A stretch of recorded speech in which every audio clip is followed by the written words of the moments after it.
କିଛି ବିଷୟ ନେଇ ଭାଙ୍ଗି ପଡ଼ିଛୁ। ପ୍ରଭୁ ଆପଣଙ୍କ ମୋତେ କଥା କୁହନ୍ତୁ। ପରିତ୍ରାଣ ପ୍ରାପ୍ତ ଖ୍ରୀଷ୍ଟୀୟ ପରିବାର ହେବା ପାଇଁ ଈଶ୍ୱର ଆମମାନଙ୍କୁ ସାହାଯ୍ୟ ପ୍ରଦାନ କରନ୍ତୁ। ଯେଉଁମାନେ ପ୍ରଭୁ ଯୀଶୁ ଖ୍ରୀଷ୍ଟଙ୍କୁ ବ୍ୟକ୍ତିଗତ ତ୍ରାଣକର୍ତ୍ତା ରୂପରେ ଗ୍ରହଣ କଲା ପରେ ପ୍ରଭୁଙ୍କ ଠାରୁ ଦୂରକୁ ଚାଲି ଯାଇଥିବା ପରିବାରକୁ ପ୍ରଭୁ ଆହ୍ୱାନ କରୁଅଛନ୍ତି।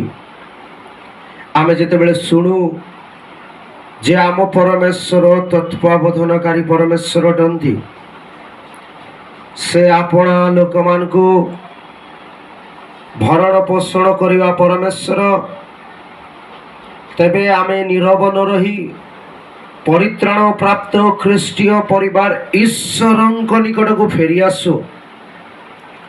ତେବେ ପରମେଶ୍ୱର ସେ ପରିବାର ଗୁଡ଼ାକକୁ ଆଶୀର୍ବାଦ କରିବେ। ଯଦି ଆମେ ଚାହୁଁ କି ଆମେ ଗୋଟିଏ ପରିତ୍ରାଣ ପ୍ରାପ୍ତ ଖ୍ରୀଷ୍ଟୀୟ ପରିବାର ହେବା ପାଇଁ, ତେବେ ଆମେ ଗତକାଲି ଶୁଣିଲୁ, ଆଜି ପ୍ରଭୁ ଆପଣଙ୍କୁ ଆଉ ମୋତେ କଥା କୁହନ୍ତୁ ଯେ ଋତ ପରି ଆମେ ଦୃଢ଼ ରୂପରେ ଧରି ରଖୁ ଏବଂ ଆମେ ପ୍ରଭୁଙ୍କୁ କହୁ, ତୁମେ ଆଶୀର୍ବାଦ ନଦେଲେ ଆମେ ତୁମକୁ ଛାଡ଼ିବୁ ନାହିଁ। ଆଜି ଆମ ପରିବାର ଲଜ୍ଜିତ, ଆମ ପରିବାର ଅପଦସ୍ଥ, ଆମ ପରିବାରରେ ସମସ୍ତ ବିଷୟର ଅଭାବ ଥିଲାବେଳେ ଆମେ ତୁମ ନିକଟବର୍ତ୍ତୀ ହେଇଛୁ। ତୁମର ଦ୍ୱାରରେ ଆଘାତକାରୀ ପରିବାରଠୁ ପ୍ରଭୁ ସେହି ପରିବାର ମାନଙ୍କୁ ଆଶୀର୍ବାଦରେ ପରିପୂର୍ଣ୍ଣ କରିବା ଈଶ୍ୱର ଅଟନ୍ତି। ତେଣୁ ଆଜିର ପ୍ରଭାତରେ ପରମେଶ୍ୱର ଆପଣଙ୍କ ମୋତେ କୁହନ୍ତୁ ଯେ ନିରାଶ ନ ହୋଇ, ଆମମାନଙ୍କ ହୃଦୟ ଉଦ୍ବିଗ୍ନ ନ ହୋଇ ଆମେ ଈଶ୍ୱରଙ୍କ ଉପରେ ନିର୍ଭରକାରୀ ପରିବାର ହଉ ଏବଂ ଈଶ୍ୱରଙ୍କ ନିକଟକୁ ଫେରି ଆସି ବଞ୍ଚିବା ପରିବାର ହଉ ବୋଲି ଆମେ ଆଶା କରୁ।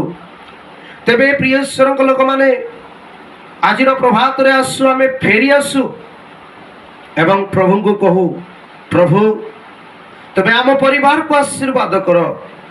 ଯାହା ଆମ ପରିବାରରେ ଶୈତାନ କାର୍ଯ୍ୟ କରୁଛି, ଯୀଶୁଙ୍କ ନାମରେ ତୁମେ ବାହାର କରି ତୁମେ ଆମ ପରିବାରର କର୍ତ୍ତା ହେଇଯାଅ। ତୁମେ ଆମମାନଙ୍କୁ ଚଳାଅ, ତୁମେ ଆମମାନଙ୍କୁ କଢ଼େଇ ନିଅ। କଢ଼େଇ କଥା ଆପଣ ପ୍ରଭୁ ଯୀଶୁଙ୍କୁ କହିବା ପାଇଁ ଇଚ୍ଛା ପ୍ରକାଶ କରୁଅଛନ୍ତି କି? ଆଜିର ପ୍ରଭାତରେ କ'ଣ ଆପଣ ଭାଙ୍ଗି ପଡ଼ିଛନ୍ତି କି? ନୂଆ ଆଶ୍ୱାସନା, ନୂଆ ବଳ ଦେବା ପରମେଶ୍ୱର ପ୍ରଭୁ ଯୀଶୁ ଆପଣଙ୍କୁ କହୁଅଛନ୍ତି, ମୋ ନିକଟକୁ ଫେରି ଆସ, ମୋ ଉପରେ ତୁମର ସବୁ ଭାର ପକାଅ, ମୁଁ ତୁମ ପାଇଁ ଚିନ୍ତା କରୁଅଛି। ଯଦି ସେ ପବିତ୍ର ଈଶ୍ୱର ଚିନ୍ତା କରନ୍ତି, ଫେରି ଆସୁ।